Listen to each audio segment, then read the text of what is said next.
process. I want to ask you what it means to have an Islamic school system. For many of us, an Islamic school system is a school system where physics, chemistry, and mathematics is taught by a Muslim teacher. It's taught within an Islamic environment. Somebody may say, no, an Islamic school system is a school system where physics and chemistry and biology is taught with ayat of the Quran and riwayat of the Ahlul Bayt. Actually, an Islamic school system is a school system where physics and chemistry and biology is taught within the framework of Islam. There is something called an Islamic framework. There is actually something called an Islamic education system. When the British came to our lands, they not only destroyed our schools, they even destroyed something called an Islamic education system that today, even us as Muslims, we don't know that there is something called an Islamic education system. There is something. Okay? In fact, if we understand the Islamic education system, we'll come to realize that the Islamic education is not compatible with Western education. I know this is difficult to digest. But the month of Muharram is a month of revolution, isn't it? Some of these revolutions are political revolutions. Some of these revolutions are social revolutions. And some of these revolutions have to be at their core ideological revolutions. Our thinking has to change. Okay? You know, when you look at the core of the Islamic education system, you see at the core of it there are three things. The first is belief in Allah. The second is belief in prophethood and revelation. And the third is belief in the Day of Judgment.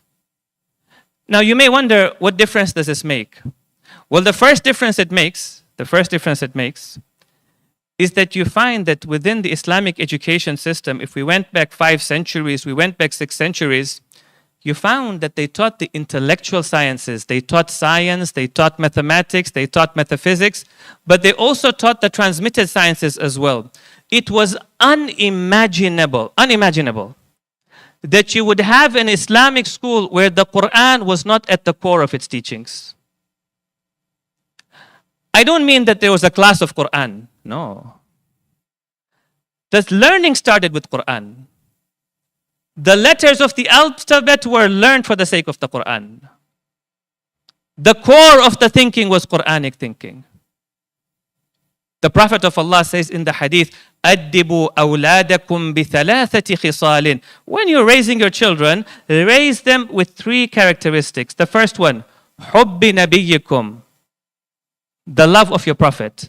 The second one, وَحُبِّ أَهْلِ بَيْتِهِ, and the love of his Ahlul Bayt. And the third one, وَعَلَى قِرَاءَةِ الْقُرْآنِ, raise your children by the recitation of the Quran.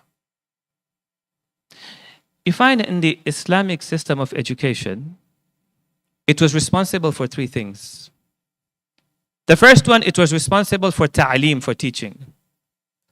The second one, it was responsible for tarbiyah, for training. The third one, it was responsible for ta'deeb. Ta'deeb means what? Instilling manners and etiquettes in the child. So when this child grew up, the goal of the school was not that a skilled worker should come out of the school. The goal of the school was not that a PhD student should come out of the school. The goal of the school was that a holistic human being should come out of the school. This human being who's going to be a good father, a good mother, a good husband, a good wife, a good neighbor to his neighbors in the community. You don't find that in the Western system of education. In the Western system of education, when I say it is not compatible with Islam, what I mean is that when you look at the core of the Western system of education, there are 2 things. The first one is secularism. Secularism means the absence of what? The absence of God. And the second one is natural philosophy. What does natural philosophy mean? Natural philosophy means that the whole of reality is limited to the physical world.